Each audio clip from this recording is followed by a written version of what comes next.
Welcome back to silent learning. Akhila miss ആണ്. അപ്പൊ ദാ അടിപൊളിയായിട്ട് എന്റെ മക്കള് പഠിച്ചുകൊണ്ടിരിക്കുന്ന ചാപ്റ്റർ ആയിരുന്നു the world we live in, അല്ലെ, നാം ജീവിക്കുന്ന ലോകം എന്ന് പറയുന്ന ഒരു ചാപ്റ്റർ. അപ്പൊ അതിനകത്ത് കുറേ പുതിയ പുതിയ കാര്യങ്ങളൊക്കെ മക്കള് പഠിക്കുന്നുണ്ടായിരുന്നു. അപ്പൊ വളരെ പ്രധാനപ്പെട്ട കുറച്ച് കാര്യങ്ങളൊക്കെ ഡിസ്കസ് ചെയ്യാൻ വേണ്ടിയിട്ടാണ് ഈ ഒരു കുഞ്ഞു വീഡിയോ ആയിട്ട് മിസ് വന്നത്. അപ്പൊ നിങ്ങളുടെ ഫ്രണ്ട്സിനൊക്കെ ഷെയർ ചെയ്ത് കൊടുക്കുക, വീഡിയോ സ്കിപ്പ് ചെയ്യാതെ കാണുക എന്നുള്ളതാണ്. അപ്പൊ നമുക്കറിയാം, നമ്മൾ ഗ്ലോബിനെയൊക്കെ പരിചയപ്പെട്ടിട്ടുണ്ട്, അല്ലെ. ഇപ്പൊ ഗ്ലോബിൽ നീല നിറത്തിൽ കാണപ്പെടുന്ന ഭാഗം എന്ന് പറയുന്നത് വെള്ളത്തിനെയാണ് അല്ലെങ്കിൽ നമ്മുടെ കടലിനെയാണ് സൂചിപ്പിക്കുന്നത് എന്നൊക്കെ നിങ്ങൾ പഠിച്ചിട്ടുണ്ടായിരിക്കും. അപ്പൊ ആ ഗ്ലോബ് നിങ്ങൾ നോക്കുമ്പോൾ പല പല പല പല പല നിറങ്ങളിലായിട്ട് കുറേ അല്ലെ കരഭാഗം നിങ്ങൾ കാണുന്നുണ്ട്. അപ്പൊ ഈ വ്യത്യസ്ത നിറങ്ങളിലൊക്കെ കാണിച്ചിരിക്കുന്നത് വ്യത്യസ്തങ്ങളായിട്ടുള്ള രാജ്യങ്ങളാണെന്ന് നമുക്കറിയാം, അല്ലെ. അപ്പൊ നമ്മുടെ രാജ്യം എന്ന് പറയുന്നത് ഏതാണ്? അങ്ങനെ നമ്മൾ ചോദിക്കുകയാണെങ്കിൽ ഇവിടെ നമ്മൾ കാണുന്നുണ്ട്, അല്ലെ. നിങ്ങൾ കണ്ടോ? ഇവിടെ നോക്കുന്ന സമയത്ത് സൂം ചെയ്ത് കഴിഞ്ഞാൽ ഇവിടെ നിങ്ങൾക്ക് കാണാൻ പറ്റും. എഴുതിയിരിക്കുന്നത് എന്താന്ന് നോക്കിയേ നിങ്ങൾ, ഇന്ത്യ, അല്ലെ. അപ്പൊ നമ്മുടെ രാജ്യമായിട്ടുള്ള ഇന്ത്യ, അപ്പൊ അതിനെ നമ്മൾ ഇതേപോലെ അതിന്റെ ബോർഡർ ഒക്കെ വരച്ചു കഴിഞ്ഞാൽ ഇതുപോലെ നമുക്ക് കിട്ടും, അല്ലെ. അപ്പൊ നമ്മുടെ ഇന്ത്യ എന്ന് പറയുന്ന നമ്മുടെ രാജ്യത്തിന്റെ ഭൂപടമാണ് നമ്മൾ ഇവിടെ കാണുന്നത്. അതായത് നമ്മളെ ഇന്ത്യ എന്ന് പറയുന്ന രാജ്യത്തില് ഒരുപാട് സംസ്ഥാനങ്ങളുണ്ട്, അല്ലെ.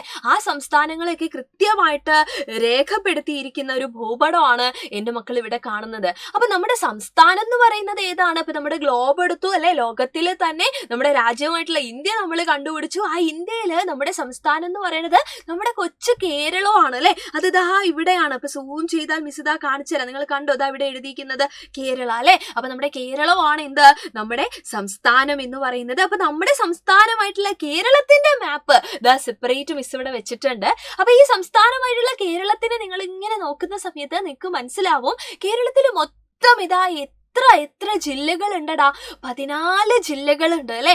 ആ 14 ജില്ലകളെ നിങ്ങൾക്ക് ഈ മാപ്പിൽ കാണാൻ പറ്റുന്നില്ലേ? അപ്പൊ നമ്മൾ നോക്കുവാണെങ്കിൽ ഇവിടെ നിന്ന് തുടങ്ങുവാണെങ്കിൽ, അല്ലെ, കാസർഗോഡാണ്. അങ്ങ് വടക്ക് ഭാഗത്തായിട്ട് കാസർഗോഡ് കാണാൻ നിങ്ങൾക്ക്.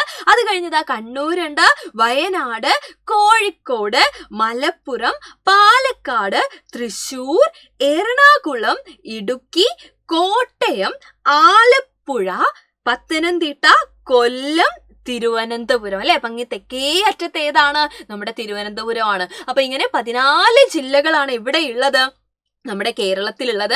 അപ്പൊ ആ 14 ജില്ലകളെയും മിസ് ഇവിടെ ഇങ്ങനെ എന്ത് ചെയ്തിട്ടുണ്ട്? കൊടുത്തിട്ടുണ്ട്. അപ്പൊ നിങ്ങൾക്ക് വായിച്ചാൽ മനസ്സിലാക്കാനായിട്ട് പറ്റും. ഇപ്പൊ നമ്പറൊക്കെ ഇടുക എന്ന് പറയുന്നത് നമ്മൾ ജസ്റ്റ് എന്ത് ചെയ്യുന്നതാണ്? ആ 14 എണ്ണമായിട്ട് പറയുന്നതാണ്, അല്ലെ. നിങ്ങൾക്ക് വേണമെങ്കിൽ ഇപ്പൊ ഞാൻ ഇവിടുന്ന് ഇങ്ങോട്ട് പറഞ്ഞതുപോലെ നിങ്ങൾക്ക് വേണമെങ്കിൽ എന്ത് ചെയ്യാം? ഇവിടുന്ന് ഇങ്ങോട്ടും പഠിച്ചു വെക്കാം. അപ്പൊ 14 ജില്ലകളുടെയും പേരുകൾ എന്റെ മക്കൾ എന്ത് ചെയ്യണം? നിർബന്ധമായിട്ടും പഠിച്ചു വെക്കണം. അത് മാത്രം പോരാ, ഈ 14 ജില്ലകളില് നിങ്ങളുടെ ജില്ല ഏതാണെന്ന് തിരിച്ചറിയാനും മാപ്പിൽ അതിന് ചിലപ്പോൾ നിങ്ങളോട് എന്തായിരിക്കും അറിയോ? നിങ്ങൾക്ക് ഇതേപോലെ ബോർഡർ ഒക്കെ ഉള്ള ഒരു മാപ്പ് തരും.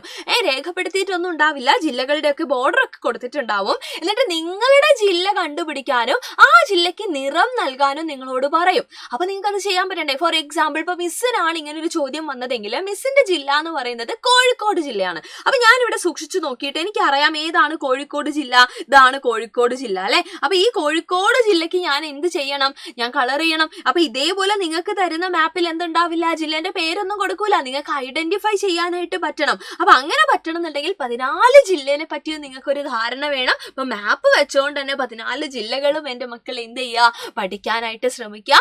ഈ പഠിക്കാനായിട്ട് ശ്രമിക്കുന്ന കൂട്ടത്തിൽ ഈ ജില്ലകളുടെ പേരുകളൊക്കെ നിങ്ങളൊന്ന് എന്ത് ചെയ്ത് നോക്കുക? എഴുതി കൂടെ നോക്കുക കേട്ടോ. അപ്പൊ എഴുതി പഠിക്കുമ്പോഴാണ് എപ്പോഴും നമ്മൾ എന്ത് ചെയ്യുന്നത്?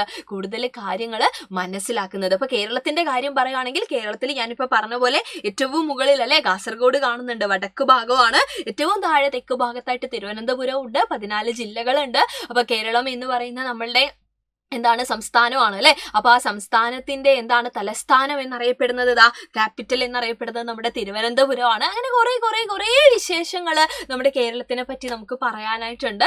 അപ്പൊ ഇനിയുള്ള ഓരോ വീഡിയോസിലായിട്ട് നമുക്ക് എന്ത് ചെയ്യാം? ഈ ഒരു ചാപ്റ്ററിലുള്ള ബാക്കി കാര്യങ്ങളെല്ലാം നമുക്ക് പഠിക്കണം. ഇന്ത്യനെ പറ്റി ആയിക്കോട്ടെ, കേരളത്തിനെ പറ്റി ആയിക്കോട്ടെ, രാത്രിയും പകലും ആയിക്കോട്ടെ, അങ്ങനെ എന്തൊക്കെ കാര്യങ്ങളുണ്ടോ അതൊക്കെ നമുക്ക് ഡിസ്കസ് ചെയ്യേണ്ടതുണ്ട്. അപ്പൊ തൽക്കാലത്തേക്ക് ഇത്രയേ മിസ് പറയുന്നുള്ളൂ. നമുക്ക് വീണ്ടും കണ്ടുമുട്ടാടാ. Thank you so much and by.